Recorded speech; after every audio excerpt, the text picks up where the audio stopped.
अस्सलामुअलैकुम दोस्तों, उम्मीद करते हैं आप लोग खैरियत से होंगे।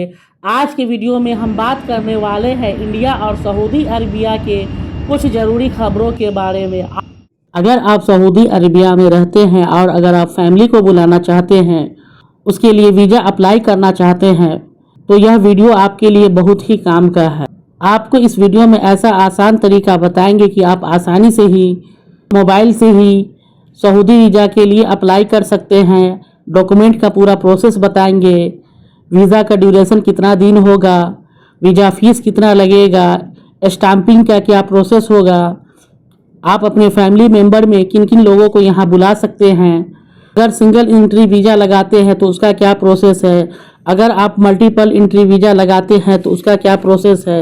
एक एक बात की जानकारी आपको इस वीडियो में देने वाले हैं, तो आप वीडियो को पूरा देखें ताकि आपको पूरी जानकारी मिल सके। सऊदी हुकूमत यह इजाज़त देता है कि अगर कोई गैर मुल्की यहाँ काम करता है तो वह अपने आईडी प्रूफ पर जो आपका इकामा है उस पर आप अपने फैमिली को, आपके फैमिली में जो ब्लड रिलेशन से जुड़े हुए लोग हैं, आप अपने आईडी प्रूफ पे उसको सऊदी अरबिया बुला सकते हैं, उसे उम्रा करा सकते हैं, सऊदी अरबिया के हिस्टोरिकल जगहों पर आप उसे घुमा सकते हैं।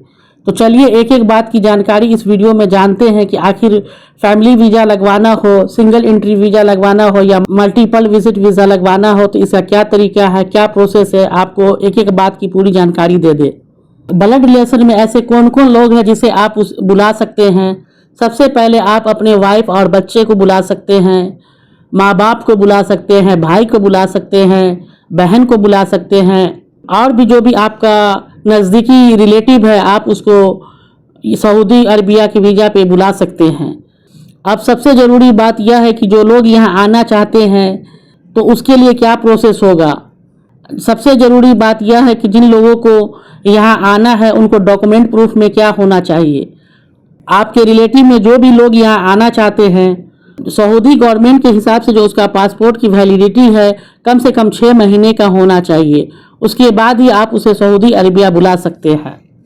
दूसरा जो सबसे ज़रूरी बात है, जो लोग अपने आईडी प्रूफ इकामा पे अपने फैमिली को, अपने विजिटर को यहाँ बुलाना चाहते हैं, उनका इकामा का वैलिडिटी कम से कम 3 महीने के होना चाहिए। ये 2 कंडीशन ज़रूरी है, उसके बाद ही आप अगले प्रोसेस के लिए, आगे स्टेप के लिए बढ़ सकते हैं। ये दोनों कंडीशन होने के बाद अगला जो प्रोसेस होगा, जो आपको अगला प्रोसेस को फॉलो करना है, वह है आपको अपने SaudiVisa.com या नफाज प्लेटफॉर्म पर जो आपका अफसर प्लेटफॉर्म का जो यूजर आईडी और पासवर्ड है, उस यूजर और पासवर्ड से आपको लॉगिन करना है। वीडियो के डिस्क्रिप्शन में आपको दोनों का लिंक दे दिया जाएगा, आप इस लिंक पर क्लिक करके आसानी से वहां पर पहुंच सकते हैं। जब आप नफाज या SaudiVisa.com पर पहुंच जाते हैं, उसके बाद जो आपको अगला प्रोसेस फॉलो करना है, सबसे पहले आप अपना आईडी प्रूफ इकामा नंबर को उसमें एंट्री करना है। उसके बाद जो अफसर प्लेटफॉर्म का यूजर और आईडी पासवर्ड है उसके माध्यम से उसको लॉगिन करना है, और जो मोबाइल पर आपका OTP आएगा उससे आपको अकाउंट को वेरीफाई कर लेना है। जब आपका अकाउंट वेरीफाई हो जाता है उसके बाद आप नेक्स्ट पेज को सिलेक्ट करना है, जिसमें आपको अगला स्टेप में पूरा डिटेल को भरना होगा। तो नया एप्लीकेशन खुलेगा, उसमें आपका कंपनी का आईडी और कंपनी का नाम भरना होगा। उसके बाद आपको वीज़ा का ऑब्जेक्टिव सेलेक्ट करना है कि आप किस पर्पज के लिए आप उसे बुलाते हैं। उसमें अरबिक का वर्ड आपको सामने दिखाई देगा, उसमें ज़ियारह करके लिखा आएगा, उस ऑप्शन को आपको सिलेक्ट करना है। ज़ियारह का अगर इंग्लिश में ट्रांसलेट करते हैं तो इसका मतलब होगा यानी विजिट करना। जब आप ऑब्जेक्टिव को सिलेक्ट कर लेते हैं उसके बाद अगला जो ऑप्शन आएगा visa number, visa number option को आपको ब्लैंक छोड़ देना है या फिल कर सकते हैं, ये आपके ऊपर है। उसके बाद ऐड ऑप्शन में जाकर आपको अपना पासपोर्ट डिटेल को उसमें भरना होगा, जैसे आपके पासपोर्ट का full name, passport number, date of birth, जो भी उसमें जो ऑप्शन आएगा ऐड ऑप्शन में जो भी डिटेल आपको मांगा जाएगा, अपना डिटेल उसमें भरना है। उसके बाद जो अगला ऑप्शन आएगा कंट्री सिलेक्ट करना होगा। आप अपने कंट्री के हिसाब से आप अपना कंट्री को सिलेक्ट करें। अगर आप इंडिया के हैं तो इंडिया सिलेक्ट करें, और यह ध्यान में रखें कि जो नाम आपका इंग्लिश में जो आपके पासपोर्ट के ऊपर है वही आपको नाम को भरना है। जो आपका पासपोर्ट के ऊपर जो डेट ऑफ बर्थ है वही आपको उसमें डिटेल ऑप्शन में आपको भरना है। जब आप अपना डिटेल को उसमें भर लेते हैं, उसके बाद जो अगला ऑप्शन आपसे पूछा जाएगा आने वाला व्यक्ति का, जो सबसे पहले जो उसका पेशा है, ऑक्यूपेशन क्या है, उसको आपको भरना है। अगर आपका वाइफ आ रहा है, सिंपल आपको हाउस वाइफ लिखना है। बहुत सारा केस में यही देखने को मिला है कि जो लोग अपने वाइफ को बुलाते हैं, उसका जो पेशा, जो ऑक्यूपेशन जो है, जो पेशा है, उसमें हाउस वाइफ ही देखने को मिलता है, और यह सऊदी गवर्नमेंट सजेस्ट भी करता है। अगला स्टेप में आपको अपना मोबाइल नंबर और ईमेल आईडी देना है। जो 11वां स्टेप आएगा उसमें विजिटर का आपके साथ क्या रिलेशन है, वह आपका भाई है, वह आपका माँ है, वह आपका वाइफ है, वह आपका बहन है, क्या रिलेशन है उसको भरना है। 12वां स्टेप में जो आपसे पूछा जाएगा, विजिटर का पूरा डिटेल आपको भरने के लिए बताया जाएगा। पासपोर्ट पे उसका क्या नाम है, पासपोर्ट का टाइप क्या है, पासपोर्ट का इशू डेट का क्या है, इसको ध्यान में रखिएगा। पासपोर्ट कब इशू हुआ है, पासपोर्ट कब एक्सपायर हो रहा है, पासपोर्ट कहाँ से जारी किया गया है, जितना भी उसके विजिटर के बारे में डिटेल आपसे मांगा जाएगा, पूरा को आपको स्टेप बाय स्टेप उसके पासपोर्ट के मुताबिक उस पर भरना है। 13वां स्टेप में आने वाले विजिटर किस जगह यानी किस इंटरनेशनल एयरपोर्ट पे सऊदी अरबिया पे इंटर करेगा, उस ऑप्शन को आपको सिलेक्ट करना है। ज़्यादातर केस में यहाँ जो फेमस जगह है सऊदी अरबिया का वह रियाद है, जद्दा है, दमाम है, लेकिन मोस्टली जो जगह लोग सिलेक्ट करता है रियाद और जद्दा। और अंत में आपको वीज़ा का टाइप सिलेक्ट करना है। यह आप बिल्कुल सावधानी से करें।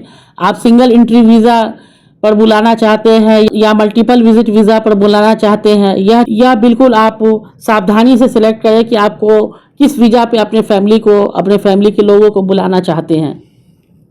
आपकी जानकारी के लिए यह भी बता दें कि अगर आप अपने फैमिली को सिंगल एंट्री वीज़ा पर बुलाते हैं तो इसका वैलिडिटी कितने दिनों के लिए होता है। अगर आप अपने फैमिली को सिंगल एंट्री विजिट वीज़ा पर सऊदी अरबिया बुलाते हैं तो उसका वैलिडिटी सिर्फ 30 दिनों के लिए होता है, और आप चाहे तो इसको ऑनलाइन एक्सटेंड करवा सकते हैं। इसका जो मैक्सिमम एक्सटेंशन का जो टाइम दिया गया है 5 बार दिया गया। सिंगल एंट्री विजिट वीज़ा को जो ड्यूरेशन होता है, जो ज़्यादा से ज़्यादा आप उसको एक्सटेंड करवा सकते हैं, उसको 5 बार करवा सकते हैं। और 30 को अगर 5 से अगर मल्टीप्लाई करते हैं तो 180 दिन होगा, यानी आप विजिटर को 180 दिनों तक यहाँ पे सिंगल एंट्री विजिट वीज़ा पर बुलाकर यहाँ पर रख सकते हैं। इसी तरह अगर आपने मल्टीपल विजिट वीज़ा का ऑप्शन को सिलेक्ट किया है तो इसका जो वैलिडिटी होता है, जो टाइम पीरियड होता है 90 दिनों के लिए होता है, और उसे आप चाहे तो अगले 90 दिनों के लिए एक बार और एक्सटेंड करवा सकते हैं। इस प्रकार अगर कोई विजिटर मल्टीपल विजिट वीज़ा पर सऊदी अरबिया आता है तो 180 दिन यानी 6 महीने तक बिना सऊदी अरबिया से एग्जिस्ट किए हुए 6 महीने तक सऊदी अरबिया में रह सकता है। जब उसका 180 दिन कंप्लीट हो जाता है तो उसके बाद उसे चाहिए कि वीज़ा एक्सपायर होने से कुछ दिन पहले सऊदी अरबिया से निकल जाए।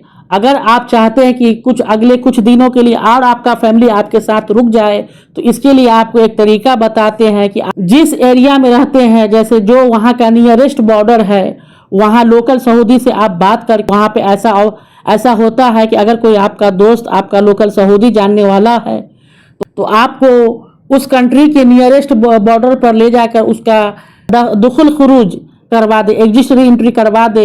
तो इस प्रकार अगले 6 महीना के लिए आप अपने फैमिली को सऊदी अरबिया में रोक सकते हैं, उसे अगले 6 महीने तक रहने का मौका मिल सकता है।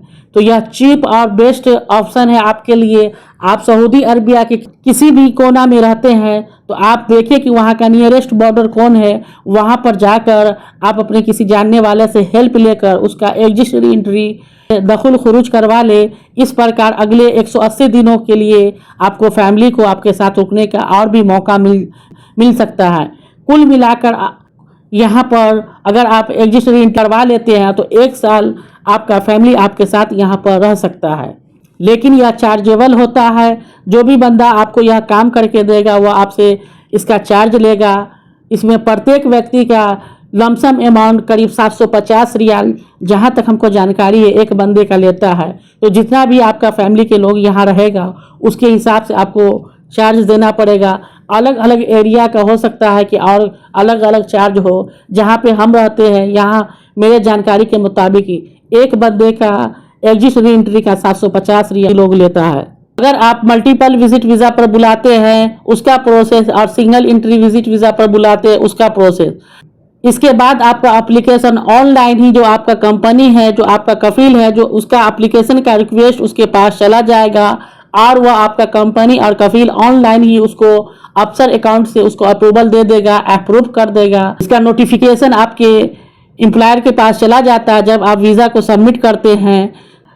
इस प्रकार आपकी कंपनी और कफील के अप्रूवल मिलने के बाद आप अपने वीज़ा का स्टेटस 2 या 3 दिन के बाद आप ऑनलाइन वीज़ा का स्टेटस चेक कर सकते हैं कि आपका वीज़ा अप्रूव हुआ या डिसअप्रूव हुआ। जो आपका वीज़ा का रिक्वेस्ट एप्लीकेशन नंबर है और जो आपका इकामा नंबर, उससे आप उसको चेक कर सकते हैं। अगर आपको स्टेटस में डॉक्यूमेंट नंबर या रिक्वेस्ट नंबर दिखाई पड़ता है, इसका मतलब यह हुआ कि वीज़ा आपका अप्रूव हो चुका। इस वीज़ा को, इस एप्लीकेशन को आप अपने कंट्री स्टाम्पिंग के लिए भेज दें। वहाँ स्टाम्पिंग का जो प्रोसेस है, जो उसका चार्ज लगता है, मिनिमम जो हमारा जो जानकारी है उसमें 10 से 12 हज़ार रुपया एक बंदे को वहाँ वीज़ा स्टाम्पिंग के लिए देना पड़ता है।